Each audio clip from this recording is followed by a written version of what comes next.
Hi, I promised that I would show you one of the simpler envelope cushions to make. It does actually take more fabric to make an envelope cushion because you're using one long piece of fabric as opposed to joining pieces of fabric. So here we go.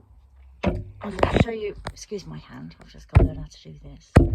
Okay, so over there I've got my daughter teaching her how to sew. Okay, so what we're going to do, we're going to take our cushion. This one is a 16-inch cushion. Actually, it's nearly 17 the way they do that one, but if we make a 16-inch cover. So when you want to know how much fabric you need, then you would be coming to about 3/4 of the cushion. Wrap your tape measure around, and the envelope is going to cross over. So we would need around about 40 inches here of, on my tape measure, it's 40 inches. And then any seam allowance, well, end allowances, and then your 16 to 18 inches. Some people say to make your cover a little bit smaller. Some people say to make it a little bit bigger. I just tend to make it exactly the same, and then it's usually not too tight. So I've chosen some fabrics that we've got lurking. I would have liked to have shown you from some clothing, but I haven't got any available. So what I do have is about just over 1.25 meters of green gingham, and the original picture I showed you had a doily embroidery, but Charlotte's dug out this piece of fabric that was previously somebody's cushion, so we've got a remnant, so we're going to use that. And then we've got some buttons, but we haven't quite decided which one we're going to use. And then around the embroidered, we're going to just add some lace to it when we cut it out to go in the middle of the cushion. So that's where we're at. So if we measure equidistance from the center of this one, so I think if we do a 4-inch,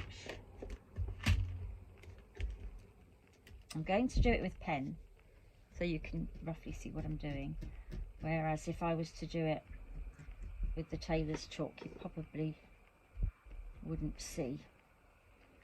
So we're going from the center stalk is 2 inches,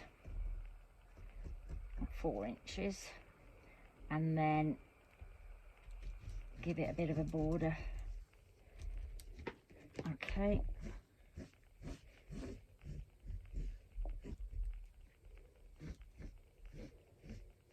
and we'll draw that out.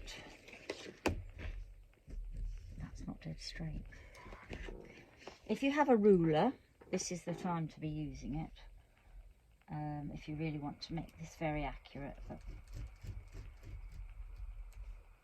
mine's at the other end of the workshop, so I'm going to cut that out. Can I bring that nearer me, Charlotte?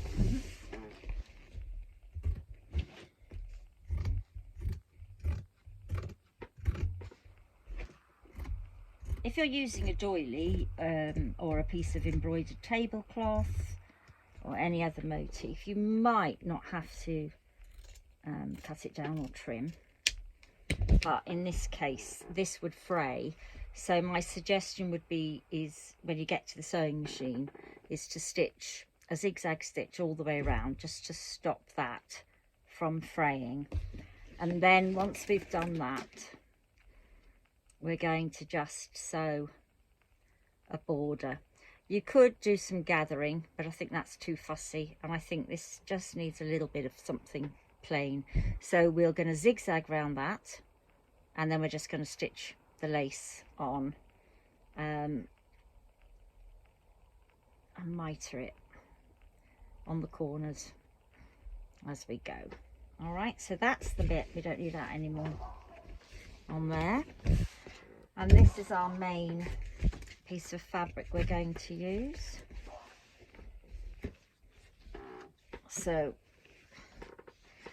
the width of this is a vintage piece of fabric, so it is quite narrow. I think it's probably about 36 inches. That's how they used to be. Might be a bit more. No, 36. So it's off of a narrow loom. So nowadays most fabrics are wider, 40, 45s, but the vintage ones definitely are a 36 or a yard if you're old money. Okay, so 36 would be too small for me to do the cushion on the width of this fabric, so we are going to have to do it on the length of the fabric. Okay, but our cushion is only the 17 to 16, 17 inches, so we're going to do an 18 inch because I want side seams as well, and because we've got a really nice check, I can just go along there. You can't quite see me at the moment on the camera, but I'm just marking my fabric along the cut line that I'm going to use for this piece of fabric. And then we will probably make another one or something else out of the other piece of fabric. I mean, usually when you want some cushions you want more than one, don't you? So we're going to cut along there. Okay, bring that one out.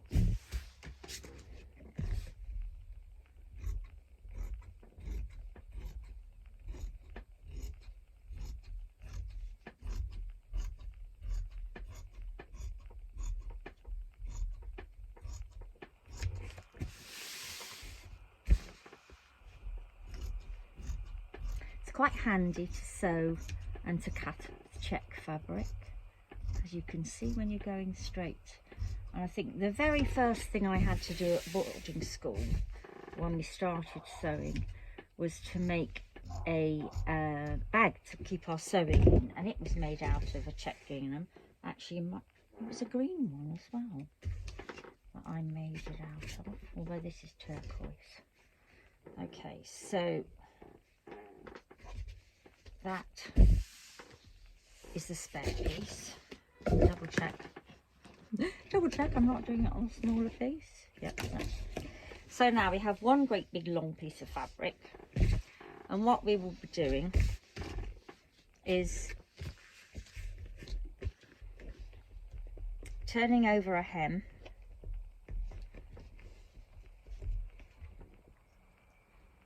Okay, so we're going to turn over that hem so we don't have any raw edges, and the same on the other side. Do you want to turn up the hem on that side, Charlotte, while I do this one? That'll speed the process up a little bit. Okay.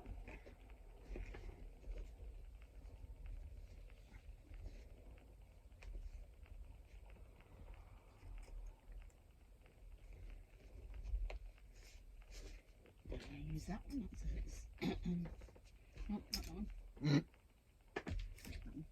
Sewing needle. That's because I dropped the whole thing on the floor the other day, so they've all got mixed up, and all I did was run the magnet over them all. Oh. You're not doing very good, Mommy. Cannot do hemming. Are you going to? Don't say you cannot. Just say you're not perfect at it yet. Well, the idea, if you can't turn over in two at once, turn over one square and pin it, and then turn over another square and pin it. So shall I show you? Okay, So if you find it difficult, turn over your one bit. Okay, till you've done, follow the line that way, I suppose would be easier. Because I forget, because I've been doing this for so many years, I cut a lot of corners nowadays, I suppose, and just want to do things and get the results at the end. Right, so if we're folding, we can use the line of the gingham. Okay, there. And then turn it over, and then just pull that pin out and then stick it in on the next thing.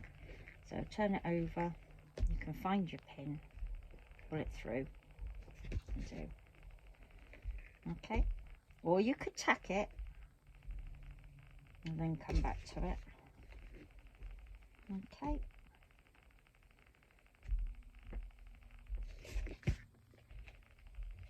And then when we get to the sewing machine,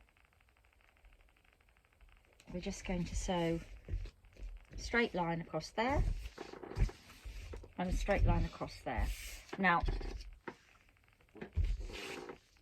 I would like then, what we will do is we will find our centre, which is there. Okay. So I'm going to mark my centre line at the moment with that nice jazzy pin. And then when we've actually sewn this, we're going to put it centrally on our piece of fabric, and we're going to stitch it. Okay, I'll see you at the sewing machine.